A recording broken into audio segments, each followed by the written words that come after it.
Қайырлы күн. Бүгін сіздермен бірге ұлттық тәрбие жөнінде Семиктер шоколадындағы орта мектебінің тарих пәнінің мұғалімі Алтынбек Нұрсұлтан ағаймен бірге талқылау сұрақтарын жүргізетін боламыз.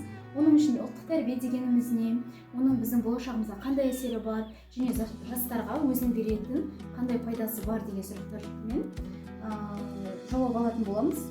Енді сізге бірінші сұрақты қоятын болсақ, ұлттық тәрбие деген не және оның негізгі компоненттеріне не жатады? Рахмет, Аяжан.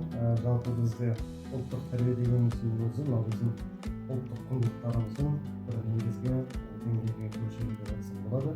Жалпы ұлттық құндылықтар дегеніміз не? Ол біздің ұлттық құндылықтар, ол сана тіліміз, ол біздің төл тарихымыз, ол біздің әдебиетіміз, мәдениетіміз, салт дәстүріміз бен әдет-ғұрпымыз. Жалпы енді отбасынан басталады дейді ғой, жаңағы тәрбие негізі.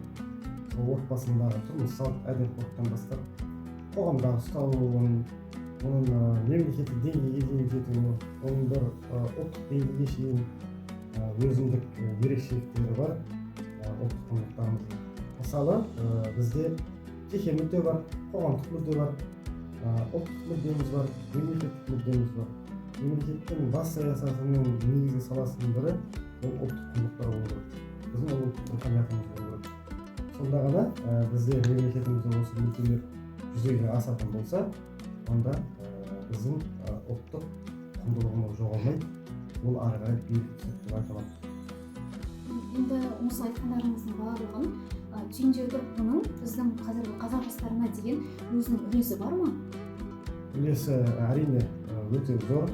Біз қазіргі уақытта соның бір кемшілік тұстарын көріп жатырмыз.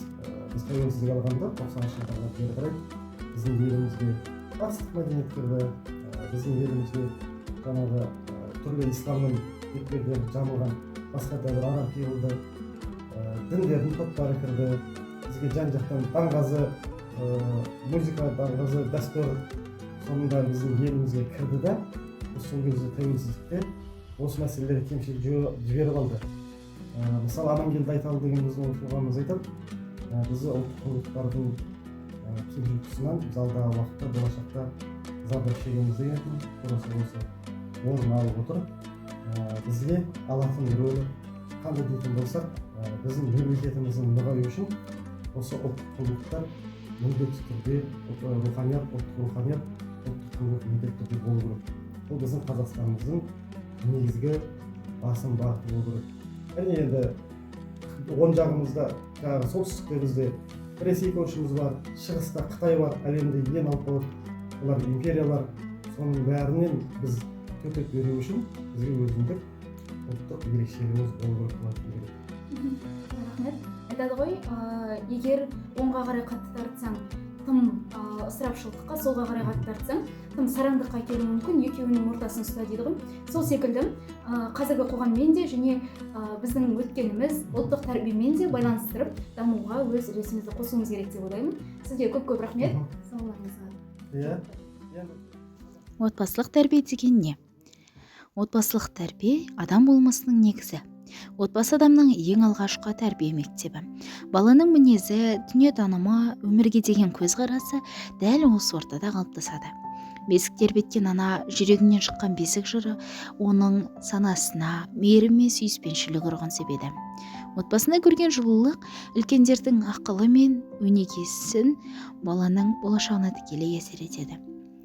Отбасылық тәрбие бірнеше бағыттардан тұрады. Оның бірі рухани адамгершілік. Тәрбие арқылы бала әділдік, адалдық, үлкенге құрмет, кішіге ізет сынды түрлі жақсы қасиеттерді бойына сіңіріп өседі. Еңбек тәрбиесі оны жауапкершілікке үйретсе, интеллектуалды тәрбие ізденімпаздық пен білімге құштарлығын дамытады. Сонымен қатар дене тәрбиесі мен саламатты өмір салтын насихаттауда өте маңызды, себебі дені сау ұрпақ біздің болашағымыздың жарқын көрінісі. Отбасындағы қарым-қатынас тәрбие құралы. Әке мен баланың әңгімесі, өмірлік тәжірибе алмасудың бір көрінісі болса, әже мен немеренің сырласуы ұлттық құндылықтардың сабақтастығы. Ал отбасы мүшелерінің бірге күліп ойнауы сенім мен сүйіспеншіліктің белгісі. Бала отбасында алған тәрбиені өмір бойы өзімен бірге алып жүреді. Сондықтан ата-ана тек сөзбен емес, ісімен де өнеге көрсетуі керек. Отбасында берілген тәрбие болашақ қоғамның айнасы. Ұрпақ саналы, тәрбиелі болсын десек, отбасылық құндылықтарды өзіміздің де берік ұстануымыз өте қажет. Қорытындылай келе, отбасында берілген тәрбие болашақ қоғамның негізі. Бала тек ақылмен емес, жүрек жылуымен де тәрбиеленуі тиіс. Ұлттық рухани құндылықтарды бойына сіңірген ұрпақ елдің ертеңгі тірегі. Сондықтан әрбір ата-ана өз баласына мейірім мен дұрыс бағыт бере отырып, қоғамның саналы мүшесін тәрбиелеуге өз үлестерін қосуы керек.